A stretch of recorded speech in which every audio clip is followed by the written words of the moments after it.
Há algo que quase ninguém tem coragem de admitir, porque admitir isso desmonta uma narrativa inteira que foi construída ao longo do tempo. Não é confortável perceber que o problema não está na falta de fé, nem na ausência de esforço, nem mesmo em algum erro moral oculto. O desconforto vem quando se percebe que existe uma contradição silenciosa operando dentro de nós todos os dias, de forma tão automática que passa despercebida. Você crê, você diz que confia, você se apoia em palavras, promessas, versículos, mas ao mesmo tempo pensa como quem já espera o mesmo resultado de sempre. E é exatamente aí que tudo começa a travar. Isso não é misticismo, não é linguagem simbólica vazia, também não é uma acusação espiritual. Jesus explicou isso de forma direta, mas quase ninguém percebeu, porque a maioria estava ocupada tentando crer mais, fazer mais, falar mais. O problema nunca foi intensidade. O problema sempre foi direção. Não adianta avançar com força se, internamente, você caminha em sentido contrário.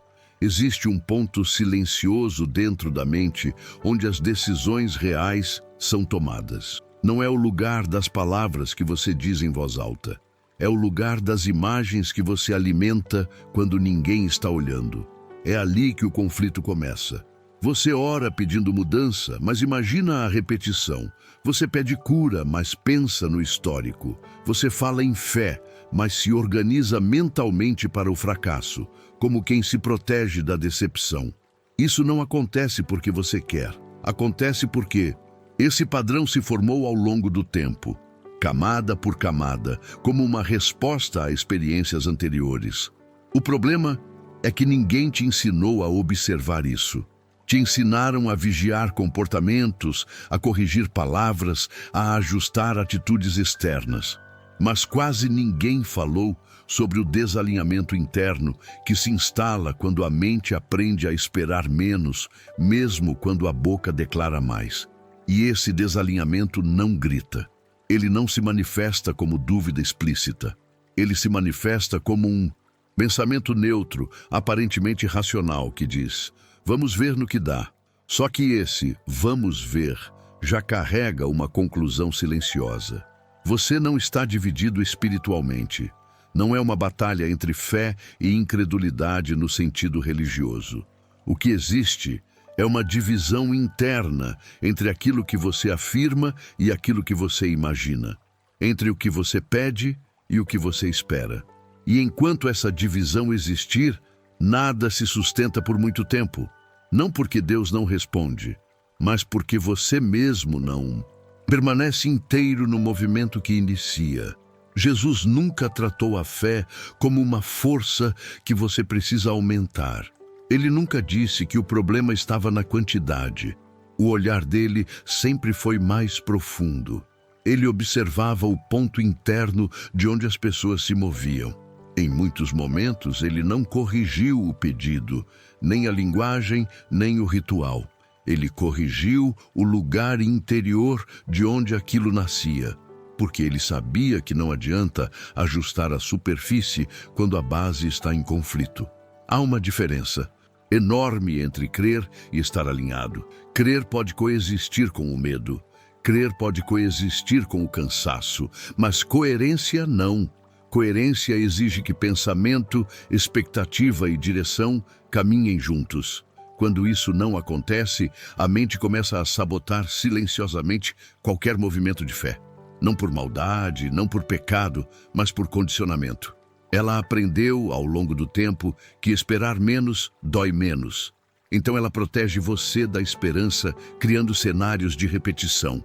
Essa é uma das prisões mais difíceis de perceber, porque ela não se apresenta como oposição. Ela se apresenta como prudência, como realismo, como maturidade. Você passa a chamar de equilíbrio aquilo que, na verdade, é desistência antecipada. E continua orando, continua tentando, continua caminhando, mas internamente já se acostumou com o mesmo desfecho. Isso cria um estado curioso. Você se movimenta, mas não se projeta. Você pede, mas não se abre. Você fala, mas não sustenta. Jesus alertou sobre isso de forma simples, mas profunda.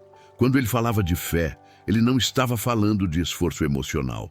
Ele estava falando de inteireza, de não estar dividido dentro de si mesmo, porque a divisão interna cria um curto-circuito. A energia que deveria seguir em uma direção se dispersa. A decisão perde força, o movimento perde continuidade, e então a pessoa conclui, mais uma vez, que não funcionou. O mais delicado é que isso não acontece de forma consciente. Ninguém acorda pensando, hoje eu vou sabotar minha própria fé. Isso acontece porque a mente repete padrões que foram úteis no passado. Talvez você tenha acreditado muito e se frustrado. Talvez tenha esperado demais e se decepcionado. Então, sem perceber, você começou a crer com o freio puxado, a esperar com reservas, a desejar com cautela, e isso foi se tornando normal. Mas existe um custo invisível nisso. Toda vez que você pede algo, mas imagina o oposto, você reforça internamente a ideia de que suas palavras não têm peso. Não porque elas não funcionam, mas porque elas não encontram sustentação interna. É como tentar atravessar um rio pisando em pedras que se movem. Não importa a força do passo, o apoio não está firme. Essa é a prisão invisível que quase ninguém percebe. Não é a ausência de fé, é a convivência constante com um pensamento que contradiz aquilo que você diz crer. E enquanto esse pensamento não for visto, ele continua operando em silêncio, organizando expectativas, ajustando decisões, moldando reações. Ele se infiltra nas escolhas pequenas, nos adiamentos, nas concessões internas que parecem inofensivas. E quando o resultado não vem, ele ainda se apresenta como justificativa. Eu já sabia. Nada disso significa que você está errado como pessoa. Não significa que você falhou espiritualmente. Significa apenas que existe um padrão ativo que nunca foi exposto à consciência, e tudo o que permanece inconsciente continua governando. Jesus não expunha para acusar, ele expunha para libertar, porque aquilo que é visto perde poder. Aquilo que é nomeado deixa de operar no escuro. Talvez, pela primeira vez, você esteja percebendo que o conflito nunca foi externo. Não foi o mundo, não foi o sistema, não foi a dificuldade. O conflito sempre esteve na incoerência silenciosa entre o que você afirma e o que você espera. E perceber isso não é o fim de nada, é o início. Porque só é possível alinhar aquilo que primeiro se reconhece como dividido. E enquanto essa divisão não é compreendida, você continua tentando ajustar comportamentos, palavras e práticas, sem tocar no ponto real onde tudo começa. Por isso, mesmo com fé, mesmo com esforço, mesmo com oração, a sensação de estagnação permanece. Não é castigo, não é prova. É apenas um sinal de que algo dentro de você está caminhando em outra direção. Essa compreensão não resolve tudo. Ela não entrega um método, nem uma técnica, nem um passo a passo. Mas ela abre um espaço interno novo, onde algo começa a fazer sentido. Um espaço onde a luta diminui, porque a clareza aumenta. E é exatamente esse espaço que precisa ser explorado com calma, porque é nele que o pensamento que sabota nasce, e é sobre isso que você precisa olhar com atenção. Quando esse ponto começa a se tornar visível, algo desconfortável acontece dentro de você. Não é culpa, nem medo. É um tipo de lucidez que desmonta justificativas antigas, porque a partir desse momento já não é mais possível dizer que você não sabe. Você percebe que existe um lugar dentro da mente onde as decisões reais são feitas, muito antes de qualquer palavra ser dita ou qualquer ação ser tomada. É ali que o pensamento se organiza, não como uma frase clara, mas como uma sensação de expectativa. Uma sensação que diz silenciosamente como as coisas costumam terminar. Esse pensamento não nasce do nada, ele é fruto de repetição, de experiências que se acumularam sem serem digeridas, de frustrações que não foram compreendidas, apenas suportadas. A mente, tentando proteger você da dor, aprende a antecipar o pior como forma de controle. Se você já espera pouco, dói menos quando pouco acontece. Esse mecanismo parece inofensivo, até prudente, mas ele tem um efeito colateral profundo. Ele neutraliza a fé sem jamais confrontá-la diretamente. É por isso que tantas pessoas continuam crendo, continuam orando, continuam falando as palavras certas, mas sentem que algo não se move. Elas não estão em conflito com Deus, estão em conflito consigo mesmas. A boca segue um caminho, a imaginação segue outro. E a imaginação sempre chega primeiro. Ela prepara o terreno interno onde as decisões se apoiam. Se esse terreno está marcado por repetição, por medo de esperar, por cansaço acumulado, qualquer tentativa de mudança encontra resistência. Jesus percebia isso com clareza. Quando ele encontrava pessoas presas em ciclos, ele não reforçava esforço. Ele interrompia o padrão. Ele chamava a atenção para o lugar interno de onde a pessoa estava se movendo. Muitas vezes, isso soava estranho, até duro, porque, enquanto as pessoas queriam solução imediata, ele expunha incoerência, não para humilhar, mas para alinhar, porque alinhamento precede transformação. Existe um momento específico em que a fé deixa de funcionar como deveria. Não é quando você duvida abertamente. É quando você passa a aceitar internamente que nada vai mudar, enquanto continua afirmando o contrário. Essa aceitação silenciosa cria um estado de paralisia sutil. Você não desiste, mas também não se entrega por inteiro. Você não abandona, mas também não avança.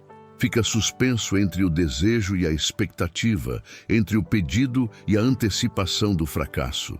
Esse estado é extremamente desgastante, porque consome energia sem produzir movimento.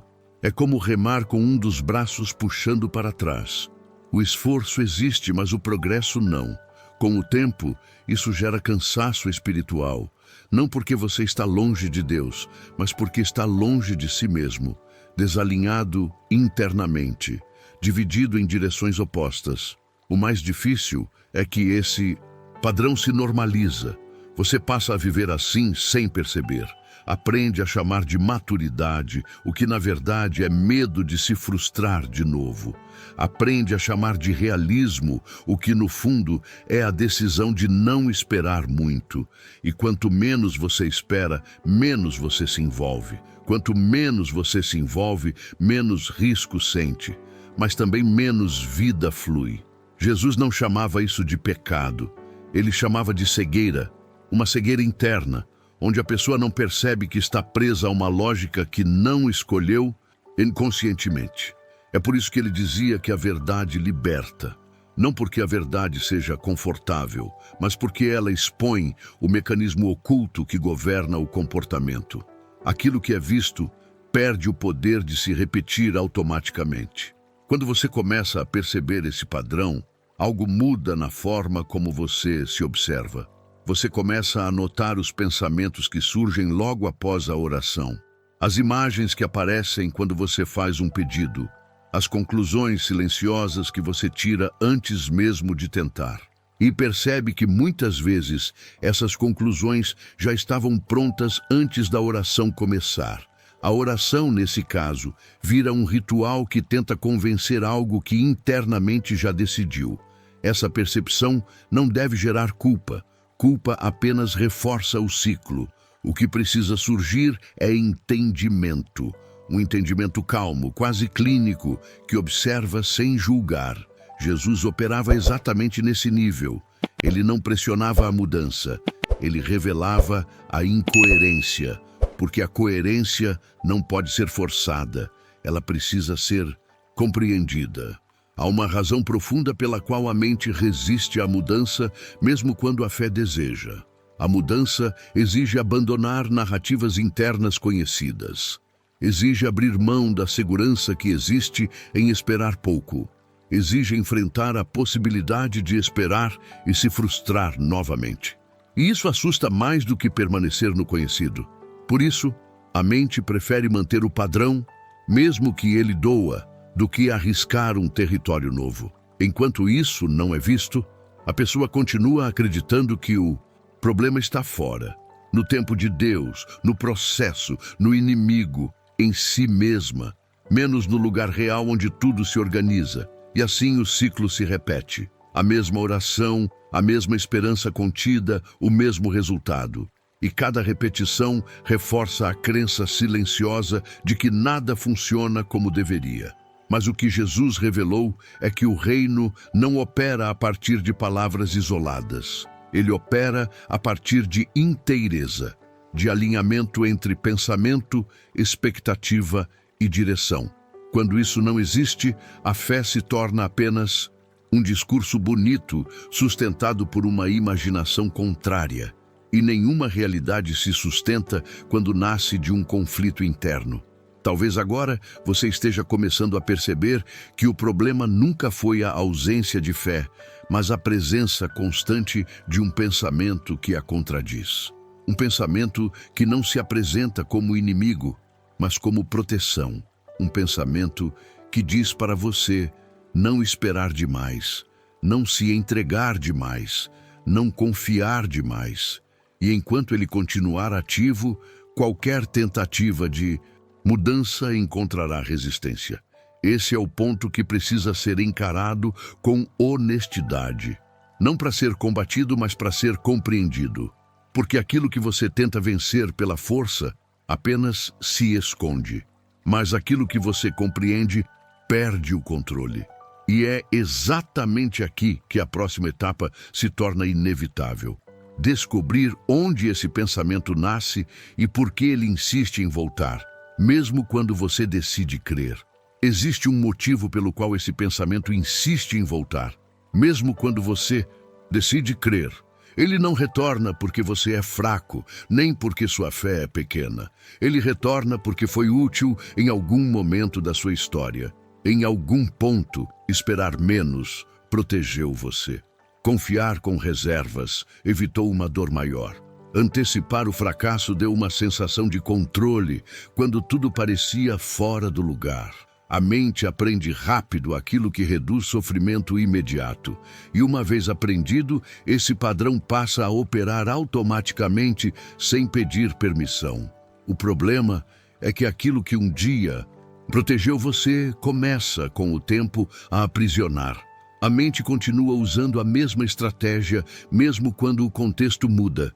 Mesmo quando você cresce, mesmo quando você amadurece, mesmo quando sua fé se aprofunda, ela repete porque não foi atualizada, porque ninguém parou para observar conscientemente esse mecanismo em funcionamento. E tudo o que não é observado continua governando em silêncio. Jesus lidava com esse nível de profundidade quando falava sobre ver e ouvir. Ele dizia que muitos ouviam, mas não entendiam. Muitos viam, mas não percebiam. Isso não era um julgamento moral, era um diagnóstico psicológico espiritual. A pessoa podia estar presente fisicamente, podia crer intelectualmente, podia concordar emocionalmente, mas ainda assim permanecer presa a uma lógica interna que nunca foi questionada. Uma lógica que dizia como as coisas sempre foram e, portanto, como sempre seriam. É aqui que a fé começa a ser anulada sem ser negada, porque a mente aceita a ideia da mudança, mas não a incorpora como possibilidade real. Ela mantém a mudança no campo do discurso, enquanto organiza a vida prática a partir da repetição. Você fala de transformação, mas se prepara para sobreviver ao mesmo cenário. Você pede algo novo, mas ajusta suas decisões como quem já sabe que nada vai acontecer. E esse ajuste acontece em níveis tão sutis que parecem apenas bom senso. Com o tempo, isso cria uma distância interna difícil de explicar. Você sente que está fazendo tudo certo, mas algo não encaixa. Existe uma frustração silenciosa, Um cansaço que não vem do esforço, mas da incoerência. Porque viver dividido consome energia. Sustentar duas direções internas exige força constante. E essa força é gasta apenas para manter o equilíbrio, não para avançar. Jesus não resolvia isso oferecendo atalhos. Ele não prometia soluções rápidas. Ele interrompia o fluxo automático. Ele fazia perguntas que deslocavam a pessoa do padrão conhecido. Ele expunha o pensamento oculto não para acusar, mas para trazer a luz. Porque aquilo que vem à luz deixa de comandar no escuro. E esse é um dos movimentos mais libertadores que existem. Perceber que você não é o seu padrão. Você é alguém que carrega um padrão. E isso muda tudo. Quando essa distinção começa a ficar clara, algo dentro de você relaxa. Não porque tudo se resolveu, mas porque a luta muda de lugar. Você para de lutar contra a realidade externa e começa a observar o funcionamento interno. Você deixa de se culpar por não ver resultados e começa a perceber o mecanismo que sempre esteve ativo. E essa percepção cria espaço. Espaço para algo novo acontecer, não por força, mas por alinhamento. O alinhamento não acontece de uma vez. Ele começa com consciência, com a disposição de olhar para aquilo que você sempre ignorou, para as imagens mentais que surgem espontaneamente, para as conclusões silenciosas que você tira antes mesmo de tentar, para o modo como você se prepara internamente para o pior, enquanto diz esperar o melhor. Ver isso não é confortável, mas é libertador, porque pela primeira vez você entende por que nada funcionava como deveria, e esse entendimento muda a relação com a fé. A fé deixa de ser um esforço para convencer algo fora de você e passa a ser um convite para reorganizar o que está dentro. Jesus nunca separou essas duas coisas. Para ele, o interior e o exterior eram inseparáveis. O fruto sempre revelava a raiz. E enquanto a raiz permanecesse desalinhada, nenhum fruto se sustentaria, por mais bonito que parecesse no início. Talvez agora você esteja percebendo que muitas das suas tentativas falharam não por falta de sinceridade, mas por falta de inteireza. Não porque você não quis, mas porque você quis com reservas. Não porque você não acreditou, mas porque acreditou sem se permitir esperar de verdade. E perceber isso não diminui você. Pelo contrário, isso devolve poder, porque o que depende de consciência pode ser transformado. Esse é o ponto exato onde a série começa de verdade. Porque identificar a prisão é apenas o primeiro passo. Enquanto você não entende onde esse pensamento nasce, ele continuará retornando. Ele continuará influenciando decisões, expectativas e movimentos, mesmo quando você decide mudar. Ele continuará operando como uma voz silenciosa que parece prudente, mas que no fundo mantém tudo no mesmo lugar. Jesus nunca pediu que as pessoas fingissem não ver a realidade. Ele pediu que elas vissem além do padrão, além do histórico, além do que sempre aconteceu. Mas isso só é possível quando o pensamento que organiza o medo é exposto, quando você entende de onde ele vem, quando você percebe por que ele insiste. E isso exige um olhar mais profundo, mais honesto, mais atento. Nada do que foi dito aqui é um fim, é uma abertura para enxergar algo que sempre esteve presente, mas nunca foi nomeado. E aquilo que não é nomeado controla. Aquilo que é visto começa a perder força. No próximo passo, é exatamente isso que precisa ser explorado com cuidado. O nascimento desse pensamento e a razão pela qual ele se repete, mesmo quando você já decidiu seguir em outra direção. Se isso clareou algo dentro de você, não é porque alguém te convenceu, é porque algo fez sentido internamente. E quando o entendimento acontece, a luta diminui. A fé deixa de ser um peso e começa a se tornar coerência. Não como esforço, mas como consequência. É por isso que isso não é sobre tentar mais, é sobre entender melhor. E quando você entende, algo muda. Mesmo que ainda não saiba exatamente como, mesmo que ainda não veja o resultado, a mudança começa antes de aparecer, começa no lugar invisível onde tudo se organiza. E é exatamente aí que Jesus sempre começou.